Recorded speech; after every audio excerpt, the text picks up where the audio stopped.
Academic study is far behind on video games, which is a shame because video games are the newest and most unique form of entertainment that we have.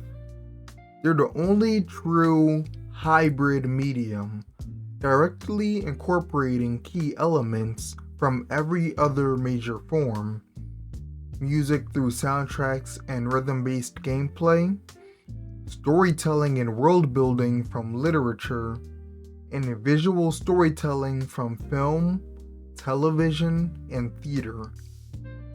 But the strongest and most direct link video games have is with sports. Unlike the other forms of entertainment, video games train the same perceptual and decision-making systems through a different interface. Academic research has acknowledged basic overlaps like hand-eye coordination and reaction time, but these are surface-level observations. Most studies isolate individual skills instead of looking at the full system those skills operate in, probably because most researchers haven't experienced high-level sports or high-difficulty games firsthand. But when I say the connection is one-to-one, I do not mean this metaphorically. We do not clickbait around here. But at the same time, I also don't mean you're gonna be in the middle of a football game, suddenly go, "Wait a minute, I've been in this situation before," and then start pretending to press X, Y, and B on a controller before receiving the deadliest, defenseless hit of all time. I am not saying that. However, I am saying something that's a lot less obvious on the surface, but will make way more sense once you see it. First off, let's make this clear. Hand-eye coordination and reaction time aren't separate skills, but they aren't the same thing either. They're two steps in the same process. You perceive information, and then you execute a response. Reaction without coordination means recognizing danger but not doing anything. And coordination without reaction means random movement. Think of that one scene from the Spider-Man game where the kid does a backflip into Green Goblin's hand. That's reaction with random movement. People tend to assume that FPS players execute this process at the same level as physical athletes. But that isn't really true. It isn't because FPS players lack skill. I have to say that quick, because I know that could be turned into a rage bait clip mad fast in 2026. It's because the execution step is too simple or isolated. In an FPS, the sequence tends to be smooth. A player appears, sometimes out of nowhere. You recognize it, aim, and click. The speed of top FPS players is elite, but the physical execution is too minimal.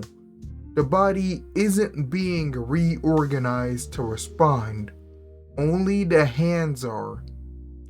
For a physical athlete like a defensive end, the same reaction process is happening under tighter constraints and higher physical demand. The play begins by reading the ball or the lineman, exploding out of the stance without conscious thought, rereading the blocker within one or two steps, and immediately responding with full body action, depending on that read. All of this happens within 1 to 2 seconds, and it happens every snap. Some will argue that I'm adding some mental gymnastics on the defensive end side because the sequence involves reading. But similar to FPS games, that mental side only applies when you're learning during practice. At game speed, again, just like in an FPS, there's no time to think. You trust your instincts and move. The same thing happens in Souls games. Once you understand a boss, you don't consciously predict attacks. You recognize animations and respond automatically. So when I say FPS doesn't transfer cleanly to sports, it isn't because there's no skill involved. It's because FPS games use a simplified version of the reaction process, while sports require a compound, full-body execution under that same pressure. That's why sports reaction ability transfers to video games, but not really the other way around. Raw reaction time, basic hand-eye coordination, and simple button-based execution don't transfer because the system is too minimal. So the question is, what does transfer over? And to try and say it simply, what transfers over is pattern recognition under motion. Now granted, that probably sounds more complicated than it actually is. So here's the two-step section of the defensive end example, and tell me if it sounds familiar. The pass rush telegraph is the offensive lineman immediately planting his feet. Aiden Hutchinson sees that telegraph and knows to stay aggressive rather than anchor for the run. The startup of the pass blocking technique the offensive lineman plans to use is raising his hand. Hutchinson recognizes the technique the offensive lineman is trying to use and punishes it by swiping the hand and creating a clean lane to the quarterback. No pause or thinking, just recognition and an automatic response. Now, even though you'll never catch me doing one of those level 1, nothing but draws in a piece of paper Elden Ring runs, here's the sequence that players like me go through when dodging Godric's 5-swing axe attack. The telegraph is Godric raising the axes. The startup is his body and axes tilting to the left. The player recognizes the pattern and creates space. After the first 4 swings, the player punishes the pattern by rolling into the 5th hit and landing a charged heavy for the stagger. Notice how the similarity between these two examples isn't in the movement, it's in the process that happens before said movement.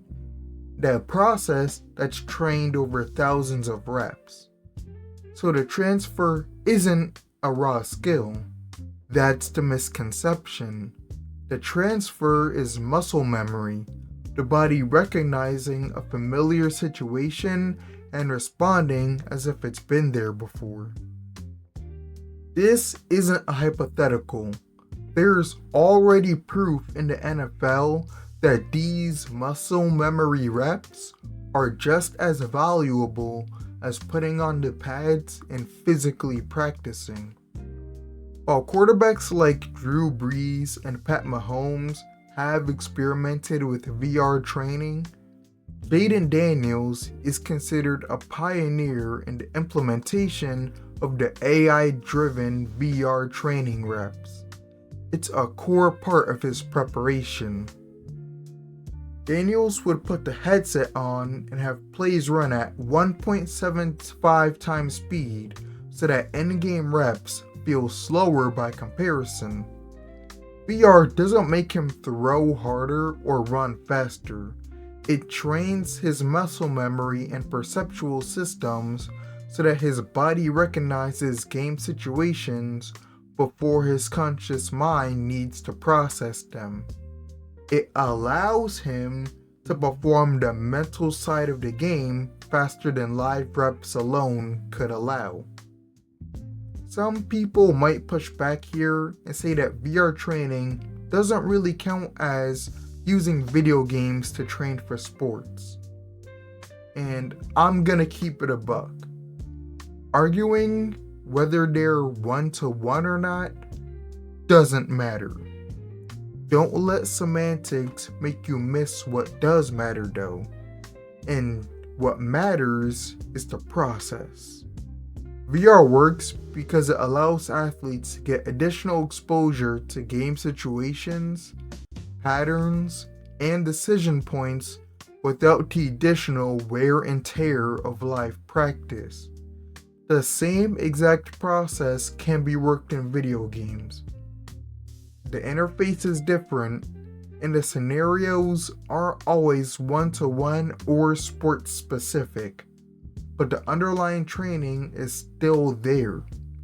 Depending on what game you play, both Daniel's VR training and a selected video game can both train the ability to recognize patterns under motion, anticipate outcomes, and execute decisively under pressure. Daniel's VR just does it with football-specific visuals, while video games do it in a more abstract environment. Regardless, the mental reps being trained are the same. At this point, you might be thinking, okay, this has been cool and all, but what does any of this have to do with me? And that's fair. I'm pretty sure not everyone watching this, if anyone is watching this at all given I have 21 subscribers, has played sports. And if you haven't, then how video games translate to athletic performance might seem irrelevant, at least on the surface. I made this video because this idea goes far beyond sports. What we established isn't that video games transfer specific skills, but that they train mental processes that optimize how the body responds in high pressure situations. Those same pattern recognition loops show up everywhere, whether it be working in a fast-paced restaurant, managing chaos at work, or handling stressful environments where multiple things happen at once and decisions have to be made immediately. When these loops are ingrained into your body, those environments start to feel more familiar than overwhelming. And this isn't some random self-help talk or conspiracy theory thinking.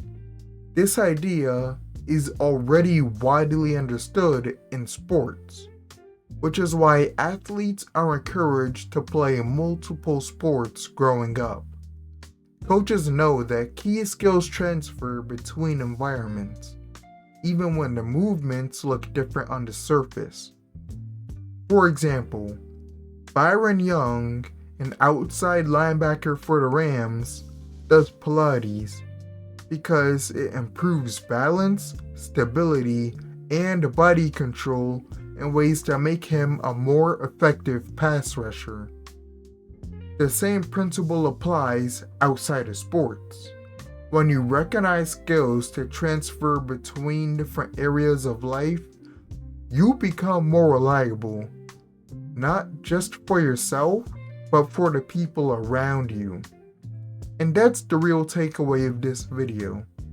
As long as a situation is structurally similar to something you've experienced before, your body will respond more efficiently, even if you can't explain why. That means that it's extremely likely that through the years of playing games, you've already developed skills that transfer into other areas of your life. You just haven't been taught how to recognize or use them yet. But the good news is, It's never too late to learn how.